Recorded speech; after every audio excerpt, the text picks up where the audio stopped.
Dwight D. Eisenhower was the supreme commander of the Allied forces in the European theater.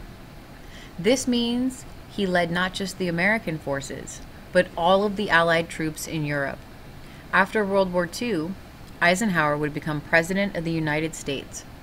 Let's listen to the famous speech Eisenhower gave the troops before the D-Day invasion.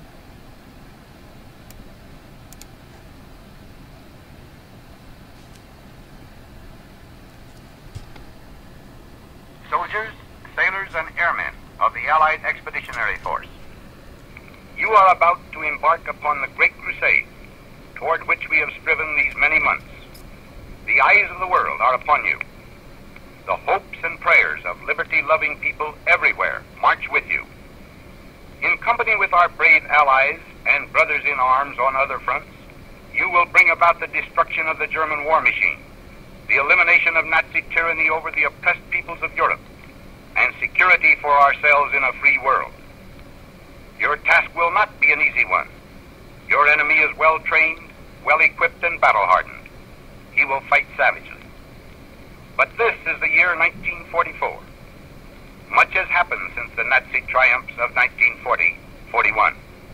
The United Nations have inflicted upon the Germans great defeats in open battle, man to man. Our air offensive has seriously reduced their strength in the air and their capacity to wage war on the ground. Our home fronts have given us an overwhelming superiority in weapons and munitions of war, and placed at our disposal great reserves of trained fighting men. The tide has turned. The free men of the world are marching together to victory. I have full confidence in your courage, devotion to duty, and skill in battle. We will accept nothing less than full victory. Good luck, and let us all beseech the blessing of Almighty God upon this great and noble undertaking. Douglas MacArthur was put in charge of protecting the Philippines when the United States joined World War II. Unfortunately, he was unable to defend the Allies against attack by the Chinese, which was his duty as Supreme Allied Commander in the Pacific Theater. The withdrawal of American forces from the Philippines was a huge blow to the Allied military, but it only made Douglas MacArthur more determined to take back the islands. In 1943, when the Allies were ready to take back the Pacific, Douglas MacArthur decided on a strategy that would become known as island hopping.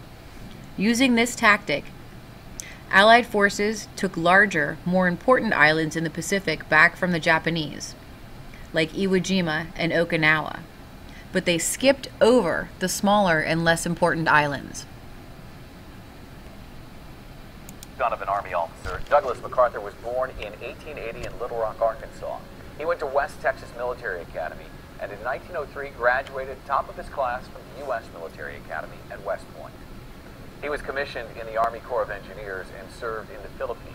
During World War I, MacArthur commanded the 42nd Division of the Western Front. After World War I, MacArthur served as West Point's youngest ever superintendent, the U.S. Army Chief of Staff, and Field Marshal of the Philippine Army. Though MacArthur retired from the Army in 1937, President Roosevelt recalled him to active duty in 1941, naming him commander of the U.S. Army forces in the Far East. In September 1945, MacArthur signed and accepted Japan's surrender document aboard the USS Missouri in Tokyo Harbor. And as Supreme Commander for the Allied powers in Japan, MacArthur helped institute a democratic government in Japan. At the start of the Korean War in 1950, MacArthur commanded the United Nations forces there until President Harry Truman relieved him of command in April 1951. That same year, in an address to Congress, MacArthur famously said, "Old soldiers never die, they just fade away."